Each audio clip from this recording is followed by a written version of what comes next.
এতদিন বাংলা পড়াতেন, এখন রোজ স্কুলে এসে এভাবেই ঘণ্টা বাজাতে হচ্ছে শিক্ষক প্রশান্ত কুমার সাহাকে।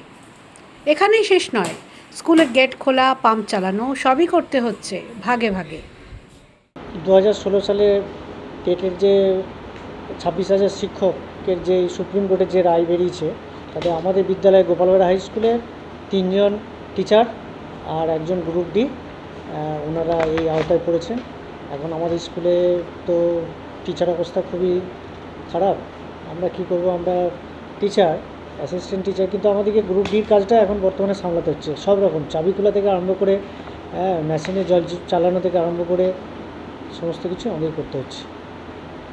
এতে খুবই আমরা অসুবিধার মধ্যে পড়ে যাচ্ছি। কতদিন এইভাবে চালাতে পারবো ঠিক বলতে পারছি না। হ্যাঁ, ঘন্টা দেওয়ার কাজে আমরা করছি। সুপ্রিম কোর্টের রায়ে চাকরি হারানোদের মধ্যে নাম রয়েছে বর্ধমানের গোপালবেড়া উচ্চ বিদ্যালয়ের 3 শিক্ষক এবং একজন গ্রুপ ডি কর্মীর।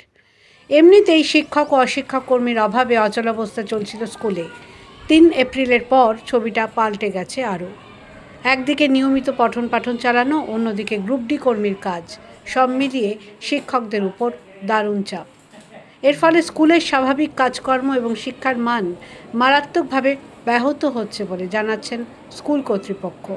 নেতাজি ইন্ডোরের বৈঠকে কারো চাকরি যাবে না, কারো সার্ভিস ব্রেক হবে না বলে মুখ্যমন্ত্রী আশ্বাস দিয়েছিলেন। একই সঙ্গে চাকরিহারাদের আপাতত ভলান্টিয়ার হিসেবে কাজ চালিয়ে যাওয়ারও পরামর্শ দিয়েছিলেন। তারপরেও মঙ্গলবার কেউ স্কুলে আসেননি বলে জানান গোপালবেড়া উচ্চ বিদ্যালয়ের প্রধান শিক্ষক তাপস কুমার ভট্টাচার্য। 26,000-এর মধ্যে 4 জনই নয়, 3 জন আমাদের অ্যাসিস্ট্যান্ট টিচার আছে আর একজন গ্রুপ ডি আছে। 3 জন এইচএস গ্রুপে আছে, একজন ফিলোসফি, একজন পলিটিক্যাল, আর একটা হচ্ছে সংস্কৃত। আর গ্রুপ ডি স্টাফ আমাদের মাত্র 3টে স্টাফ। তার মধ্যে স্যাংশন পোস্ট 3টে হলো, একটা এখনও নিয়োগ হয়নি। একজন গত ফেব্রুয়ারিতে রিটায়ার করেছেন, আর উনি 2016 পর জয়েন করেছেন আরেকজন, তার তো এই অবস্থা, সে আসেনি এবং আজ পর্যন্ত কেউ যোগাযোগ করেনি যে ভলান্টারি সার্ভিস দেবে বলে। এই নিয়ে এখনও পর্যন্ত কেউ যোগাযোগ করেনি। এই পরীক্ষার সময় স্কুল অচল অবস্থা কীভাবে মেনটেন করছেন? এখন আমাদের যারা আছি, যে সমস্ত টিচার এক্সিস্টিং টিচার আছে, পার্ট টাইমার আছে, তাদেরকে আমরা মোটিভেট করেছি যে এই একটা অসময়েতে তারা যেন পাশে দাঁড়ায়। তারা যথেষ্টভাবে কোঅপারেট করছে।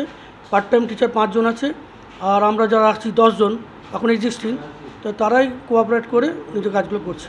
গ্রুপ ডি স্টাফ নেই, এটা আমরা নিজেরাই খোলাপড়া করছি। টিচাররা সবাই মিলে অ্যাসিস্ট করছেন, ঘন্টা দেওয়ার তাই হচ্ছে। চাকরিহারা এই স্কুলের গ্রুপ ডি কর্মী রণজিৎ মণ্ডলের বক্তব্য, শুধুমাত্র আর্থিক নয়, মানসিক দিক থেকেও তারা বিপর্যস্ত। তারা যোগ্য ছিলেন, কাজও করেছেন নিষ্ঠার সঙ্গে। এখন হঠাৎ তাদের ভলান্টারি সার্ভিস দিতে বললে কেন দেবেন? তা আমাদের চাকরিটা কেন গেল, আমাদের এটাই প্রশ্ন। আমাদের এখন মূল যে দাবি, আমাদের যেটা বলা হচ্ছে যে আবার পরীক্ষা দিয়ে আবার আসতে হবে। আমরা পরীক্ষা দিতে মোটেও রাজি নই, কারণ একটা জায়গায় আজকে আমরা কাজ করছি, সেইটার জন্য আমরা কতবার যোগ্যতার পরীক্ষা দেবো? আমরা তো অলরেডি দিয়েছি, আমাদের সমস্ত ডকুমেন্টস ভেরিফিকেশন করা হয়েছে, তারপরে কেন আমাদের এই রকম পরিস্থিতি হবে? এই পরিস্থিতির জন্য আজকে দায়ী কে? সেই প্রশ্নের উত্তর আমরা চাইছি। আমরা কেন ভলেন্টিয়ারি সার্ভিসের মধ্যে যাব? আমাদের তো স্থায়ী চাকরি ছিল, তাহলে সেই স্থায়ী চাকরির নিশ্চয়তা না দিয়ে আমরা কেন ভলেন্টিয়ারি সার্ভিসের মধ্যে যাব? আমরা ওতে মোটেও ইচ্ছুক নই।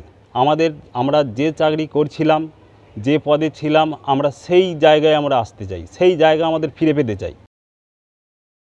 বিশেষজ্ঞদের আশঙ্কা, দ্রুত কোনো কার্যকর পদক্ষেপ না করা হলে গোপালবেড়া উচ্চ বিদ্যালয়ের মতো আরও বহু শিক্ষা প্রতিষ্ঠানে অচলাবস্থা সৃষ্টি হতে পারে। বর্ধমান থেকে চন্দন ঘোষের রিপোর্ট, দ্য ওয়াল।